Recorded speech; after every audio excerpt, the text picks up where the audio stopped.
In today's video, guys, I review Hawkeye Season 1.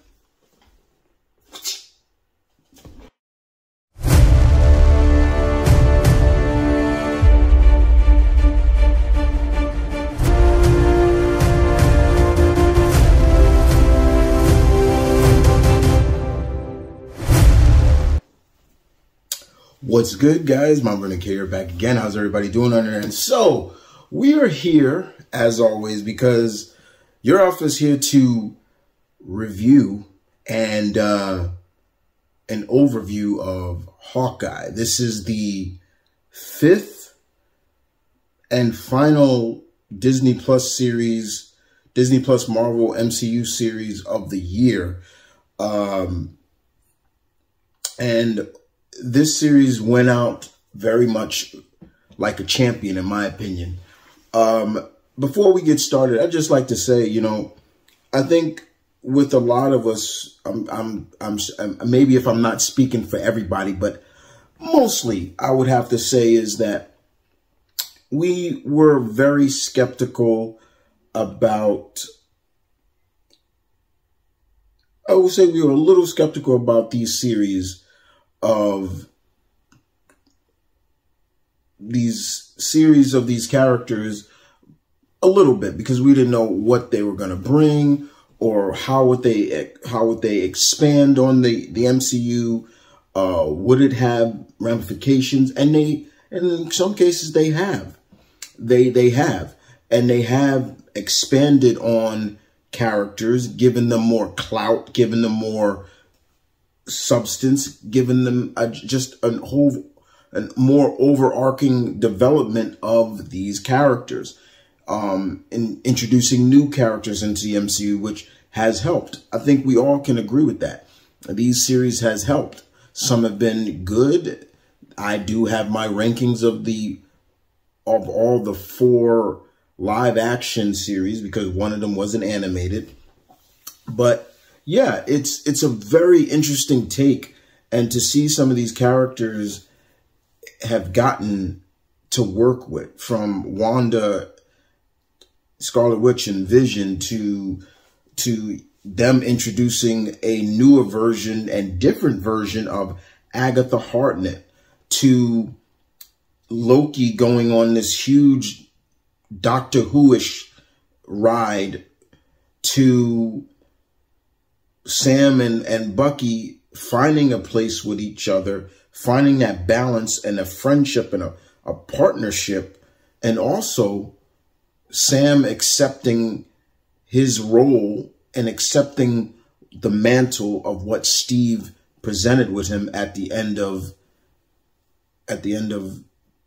his last Avengers movie. And of course, seeing the ramifications of how, especially in this one, how Clint is dealing with the loss of Wanda, and that it still bothers him today, and things like that. So we got to see that very well, and I hope in the future we continue that. So I just had to get that out, guys. So let's talk about Hawkeye in general.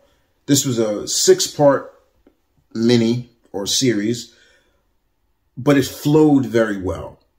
And if anything, I'm here to talk about the cast.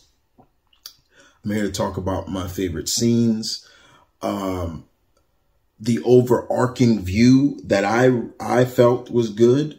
There may be some things I will talk about, some nitpicks that I had, about the series, but overarching, the big reveal as well, and what the future holds, and just the cast in general, and all the things. So I love this series. I thought it was molto bene. It was everything I basically wanted. It was a series that pretty much is homage to Matt Fraction and David Aja's first Hawkeye run. And it was good. It was a really good series. I really enjoyed it. And just to see them really play up a lot of things with Clint, for example, him being basically deaf, and kind of explaining why this happened now, you know. But the whole series is still focused. The series was focused more on Clint's past is catching up with him in terms of his time as Ronin and what he has done. I think personally, if you would ask me, I'm the whole musical stuff. I felt like that could have been kept out of the movie in some hindsight, but you do get to see Clint reeling from the past, reeling from himself, and almost like knowing that he has to come to terms with the fact that Natasha's gone.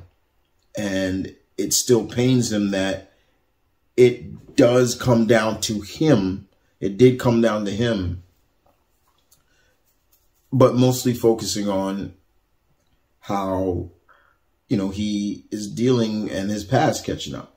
Jeremy Renner, this is where Jeremy Renner gets to shine. I thought it was great to see him shine. Yet for all those people out there, it was like, oh, Hawkeye, he's like the weakest link in the Avengers, no powers, blah, blah, blah, blah. And I've always been au contraire.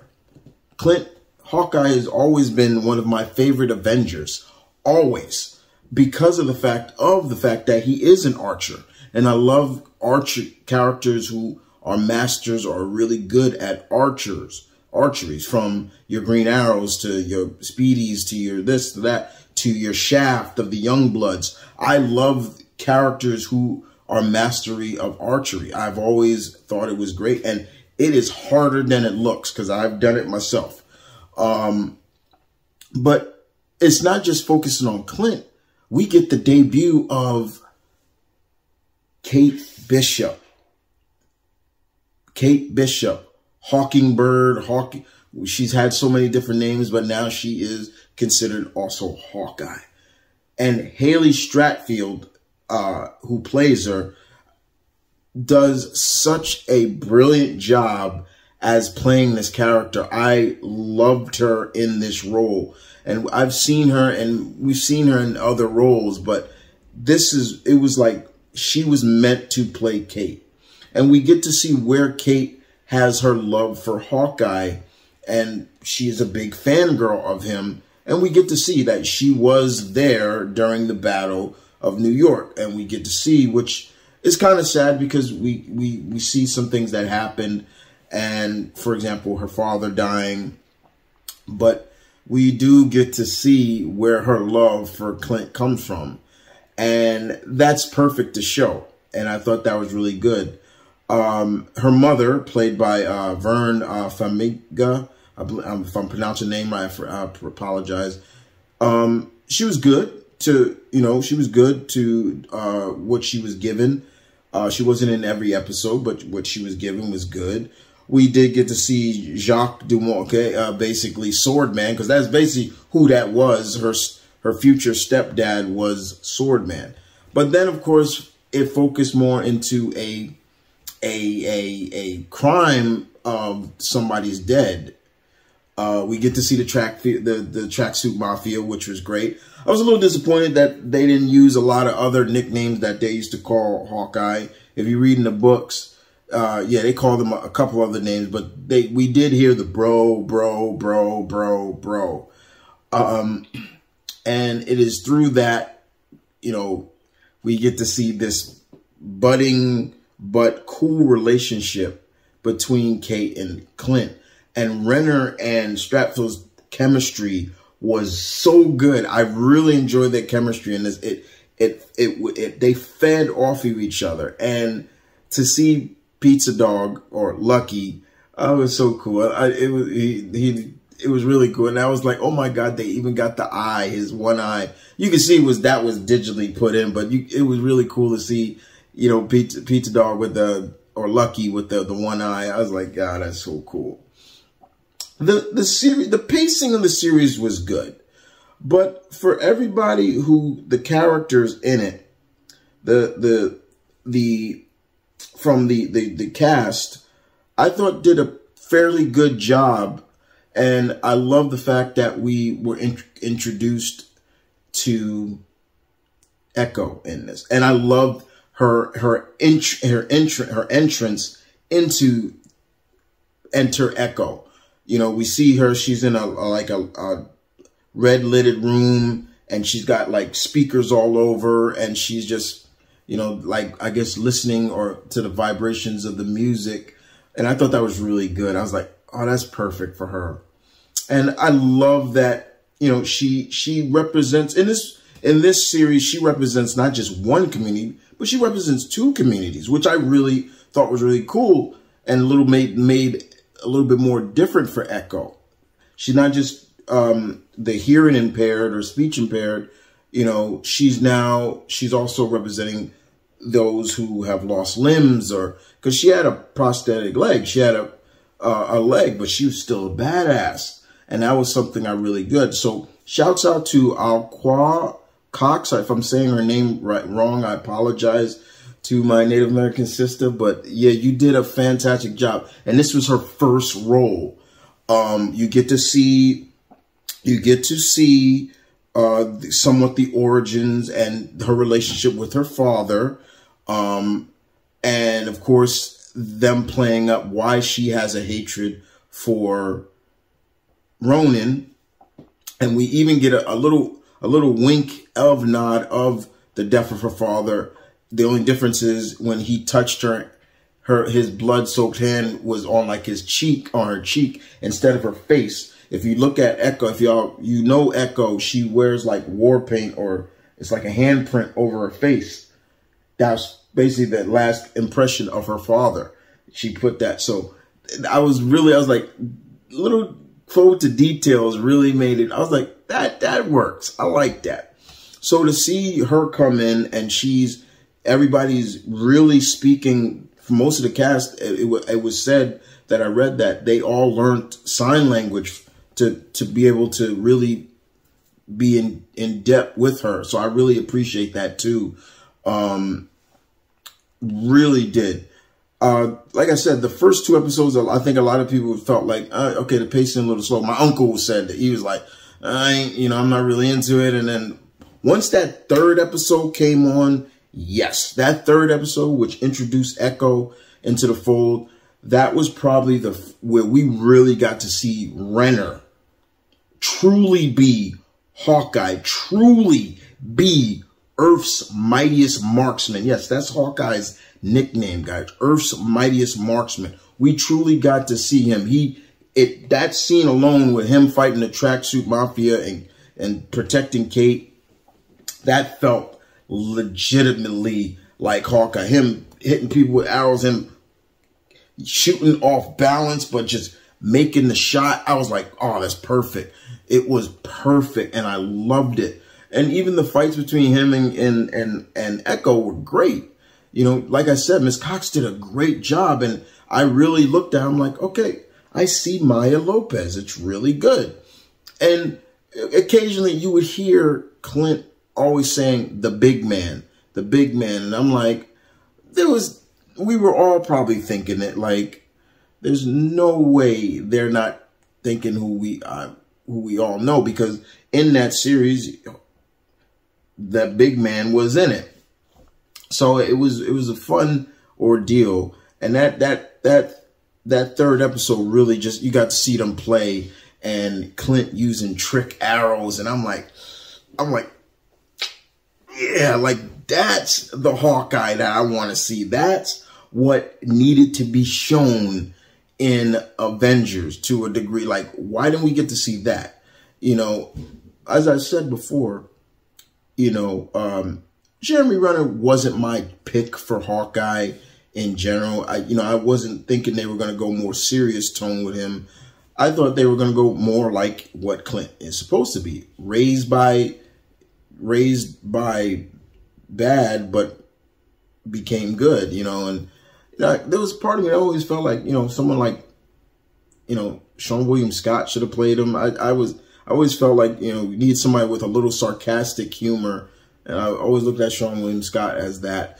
That was just me. There was a couple other people I had in mind, but to see that episode, that really, and I remember posting it right after I watched, I was like, that's how you do Hawkeye. And I love that. And especially, you know, Kate getting to see all these different arrows and, you know, and then of course she's showcasing her skills, especially when they're moving and everything like that. That chase scene was great. And then of course the Pym particle arrow. Oh my God, that was so much fun. And over time, not only are we seeing that, but there's another story going on about trying to find a watch that Laura Barton lost, or they're gone missing, because they overall, they keep saying in the show that the Avengers complex was raided, and a lot of the stuff went on the black market and went into auctions, and that's something that happened. But like I said, the pacing of the show just got better and better and better. I liked Clint, and when he was working with the you know, like the World of Warcraft people, I forgot what they called them, but I thought that was really good. And him meeting like good supporting characters like Grills, you know, who was fun. And, you know, you're just seeing this dynamic between Kate and Clint, which I really loved. I loved that dynamic between them of just showcasing you know, she does care for him, and she does see him as a hero, even though he's saying, you know, I'm no hero and things like that. You know, she's trying to market him and everything like that. It was so much fun. And of course, once another certain character came in, Yelena Belova, played by, you know, Ms. Pugh, Florence Pugh. It was great. We all knew she was either going to show up in here as well, and the way they brought her in was perfect. You know, if you saw Black Widow, we saw that she did get information that supposedly Clint was responsible for her death. And I loved just the fight dynamics in the beginning and when she was revealed. And then, of course, her scenes with Florence and Haley, oh boy, they got chemistry. They had so much chemistry, and she killed that role. It just really showcased, to me, it was just like, yeah, I want more of Yelena around. And it's funny because comic-wise, I'm not the biggest Yelena fan. I'm not, you know, I'm really not. I've never really been like a big fan of the other Black Widow, because it's almost like she was always very jealous of Natasha because of this and that, blah, blah, blah. But she made that character well. And this, that speech that they had, you know, and talking about, you know, macaroni, and, you know, she's, you know, I love hot sauce. And I'm like, it's like, it was so much fun to see. And she's just like, yeah, I'm here to kill him. Like, I'm like, it just, even the sit down between them of, you know, basically Yelena basically kind of questioning, you know, the whole Avengers thing. Like, what does that even mean? Like, it really made her come off really, it made you question too, like, okay, I get it, but why? You know, what makes them that way? What makes it anything like that? So it did work out well. And of course, you know, seeing just how far everything was going. And then, of course, once we saw Yelena reveal who hired her to kill Clint, you know, and she followed her. And then, of course, we saw the picture and Kate, who's that with my mom? And then, oh, that's the man I'd have been worried about. Kingpin, Vincent D'Onofrio, showcasing Vincent D'Onofrio as reprised his role as Wilson Fisk. Many people have argued is truly the best villain in the MCU. A lot of people say. And it was so much fun to just see him speak in that, you know, him on camera, him speaking in that very almost like constipated voice that he has. But he just gelled again. It was just like so much fun to see that. And I loved that. And then, of course, we get more detail of what Eleanor, you know, Kate's mom, and why she's doing this, and who she truly is working for, and that she's in debt. You know, she had to pay a debt to Kingpin and things like that. I love the scene where Clint goes to the memorial of the you know, the Battle of New York, and basically tells Natasha, like, look, I'm sorry, but I'm going to have to do this. I know you'd hate it. And he dresses back up in Ronin and, you know, has a out with the Tracksuit Mafia and Echo. And of course, him telling her, you know, I didn't kill, you know, I got a tip, you know, things like that. Your boss killed your father. And, you know, you can start seeing the ramifications of it. And I love that. I thought that was really fun. And I love that he was talking to her in sign language, something that I feel like I need to learn. I know some words and phrases, but I would love to fully learn it to just in case, you know, I can speak to someone like that. But it made so much sense to see Vincent D'Onofrio come back, and I know he had to keep quiet about it, so that was something that was also pretty fun. But once it got started, it was pretty fantastic. And once the final episode came, and you know, we got to see Clint in some of a version of his modern costume worked, and him and Kate just taking down the Tracksuit Mafia with their trick arrows. It was so much fun right in front of Rockefeller Center. That was so cool. I was loving that. And, you know, of course, you know, even Jacques got involved, and we got to see, okay, he is supposed to be Swordman, and he was fighting the Tracksuit Mafia with a sword, you know, things like that. And, you know, just to see Kingpin rip the door off of Eleanor. We need to talk, Eleanor. And I'm like, and I love the fact that he had his like Hawaiian like suit that had in the Spider-Man graphic novel Family Matters, I believe that's what it's called, that Mark Waid wrote. I loved that. I was like, I know where that look come from. And just to see him, you know, and I know there's a lot of people that debate on, you know, the whole, you know, Kate being able to beat him. But I look at it like this. Look, Kate had weapons. She didn't beat him hand to hand. He threw her around. He shoulder blocked her. And I love you. Mind your own business. I was cracking up every time he spoke.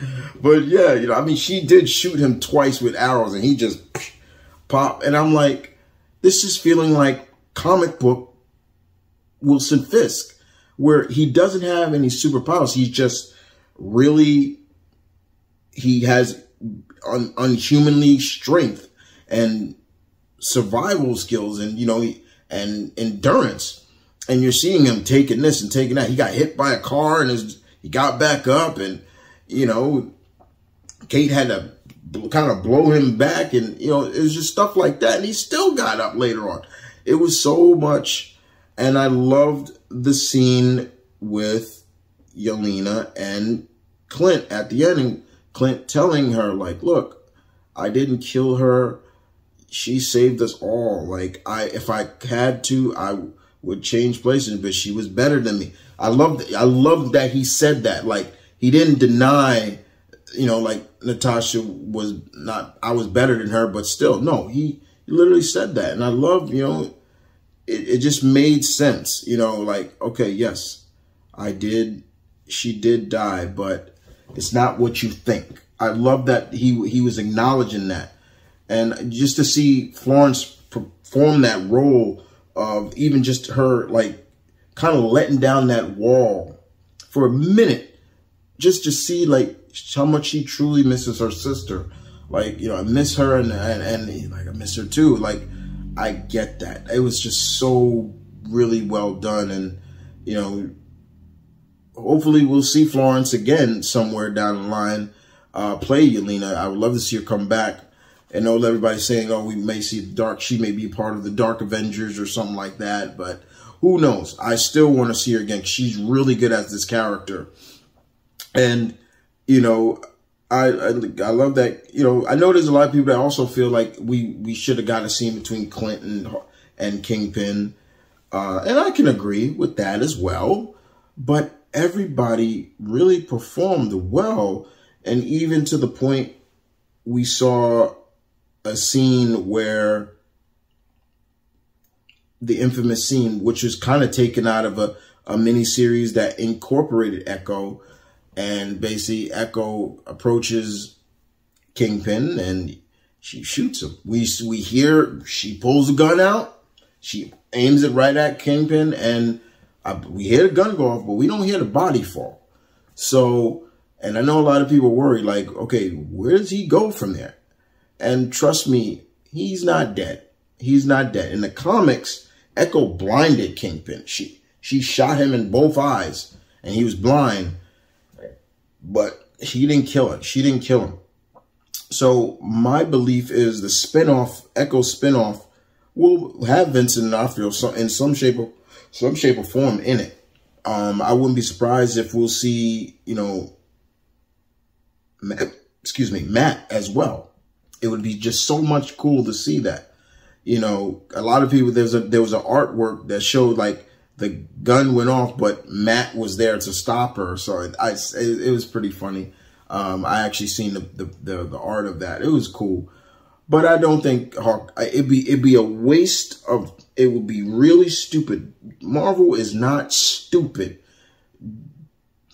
They would not just waste this opportunity to bring Vincent D'Onofrio back as this character who he says he feels like he owns this character, and then just kill him off. Yes, there are some differences, but still, I want to see more. This show opens up the door and showcases that having a series focused in one location, one city, it took place all in New York. They didn't globetrot. And more importantly, you're dealing with a character that doesn't have fantastic powers. His powers comes from skill. And I like that. So it showcases that all those street level heroes and things like that, it can work. It can work here. It can work. So yes, it was great. I love that scene. And I love the fact that, you know, Kate did the right thing. She didn't let her mom go. You know, she's like, look, you killed somebody. You got to go to jail. You know, things like that. I love that. I love that Clint made it home for the holidays. And this is where the whole concept is really interesting.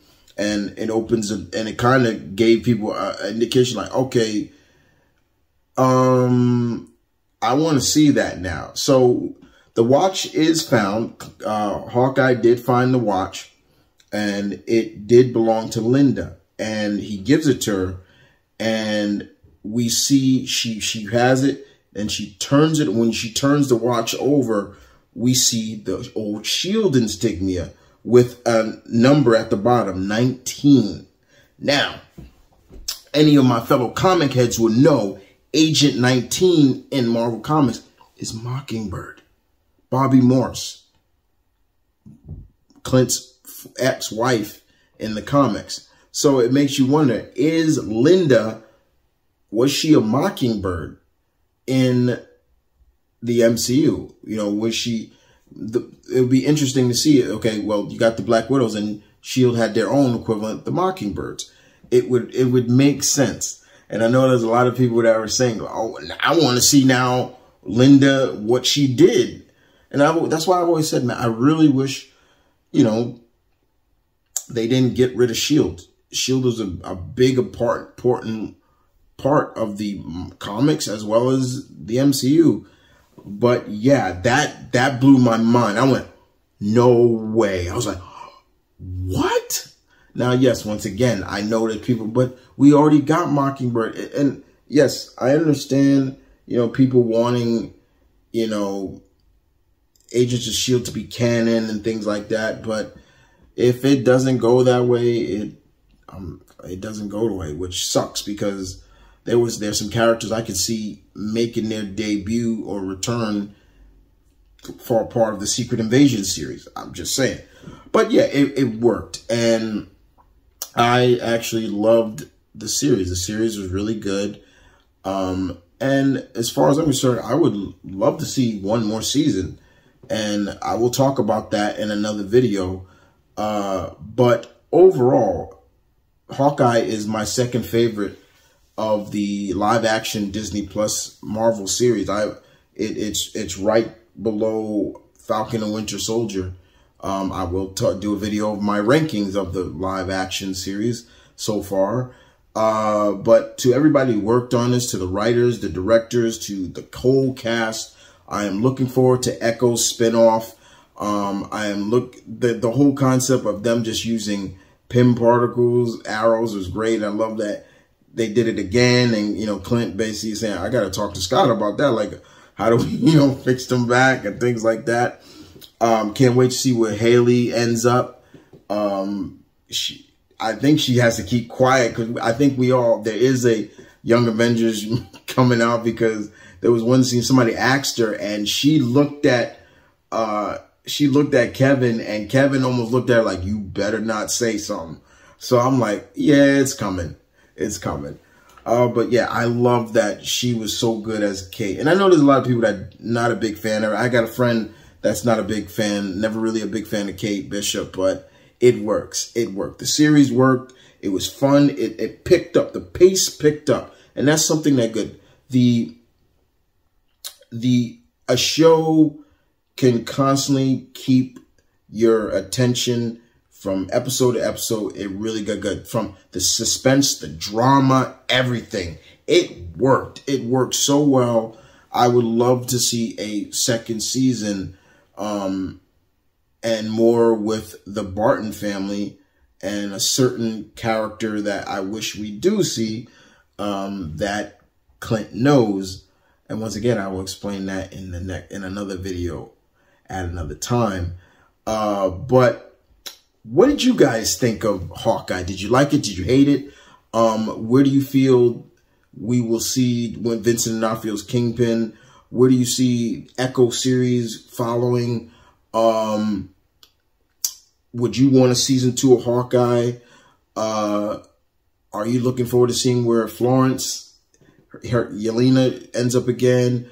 Haley ends up again? Like, just overall. And yeah, I love at the end Lucky gets his name. So overall, Hawkeye was great.